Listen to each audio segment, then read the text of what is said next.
easier for the mainstream media if they knew. Even though they were covering all of doesn't matter. So remember, it doesn't matter. It's easier to not have to understand, because understanding a principal group is much more difficult for a machine that's based on a war of ideas. And a machine that wants a war of ideas is then going to come here and say, well, what are your ideas? This is a principle. This is not a group of ideas. This is a group that believes that in an open source environment with ideas, I just got another idea right there. Yeah. You know what I'm saying? Right here. You know what I'm saying? And wherever the idea, I don't know, there's ideas all over the place. The point of this group is a group of principles. So that's the first thing with the media. The second thing with the media you understand is this: the media makes money by attracting attention to screens. If there are people who are looking at the screen, they make money. If there are people who are not looking at the screen, they are fired. I call it the attention-based economy. We have an economy where those who can acquire attention can monetize that attention and turn it into money. We don't have an economy that's based on intellectual property, per se. We don't have an economy that's based on value creation through manufacturing of anything, per se. We have an economy that's based on your ability to accumulate attention. So now let's put two and two together. You've got a media that has an interest in not having to engage because it is easier for them to not do it, because they have an idea machine, and this is a principle machine. They don't mix. You're like, what are your ideas? You're like, no, we got principles. They're like, well, we don't have principles, so I don't know what to tell you about. We do ideas. And then you have an attention-based economy. So even when you do cover the protest, you want to cover the protest from a traditional media standpoint in a way that you're going to get the most attention. The way you get the most attention is by putting the freakiest looking people you can find on camera and making them look like they're fucking crazy. That is, so then that's what you do. You're like, look at these crazy people. You're like, oh, a bunch of crazy people. What do you know?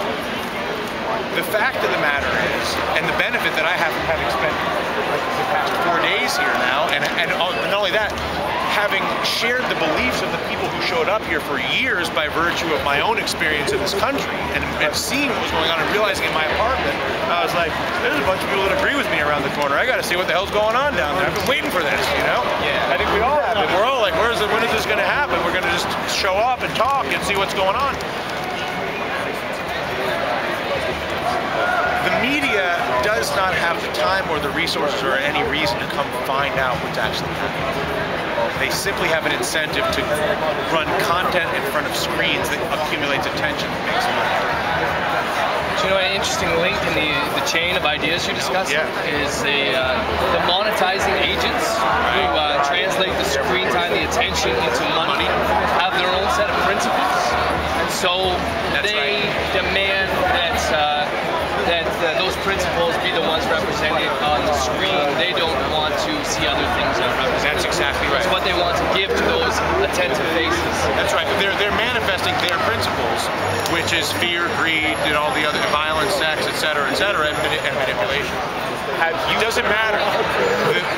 Here's the thing. Worrying about the media is like worrying about racism.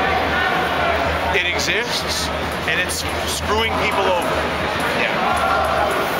But when you live your life worried about what they are doing, you disempower yourself to control your own intentions.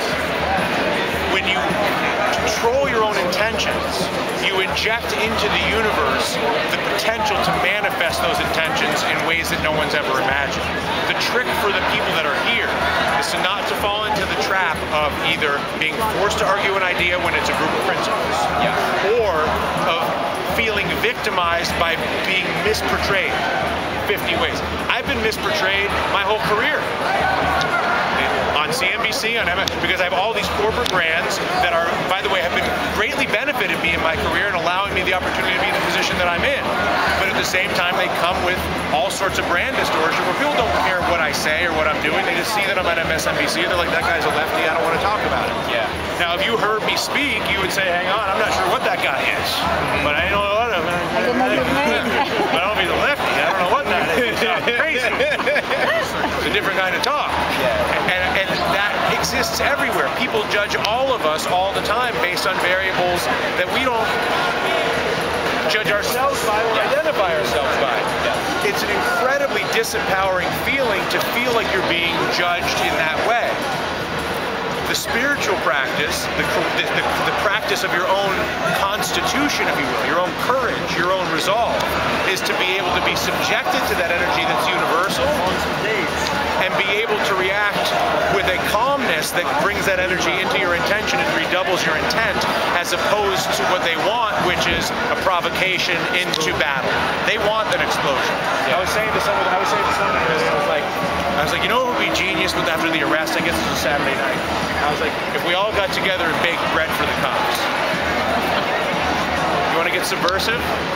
Yeah. They expect you to be angry at the cops. Yes. But I'll tell you what, the cops are they're getting screwed too. Yes. And they're also standing here. But nobody will have you Could you please let us down 12 hours. Very nice. So fair enough. But so all the more reason to bake them some bread. Still in Ratigan. You know what I'm saying? Whether that is now you're playing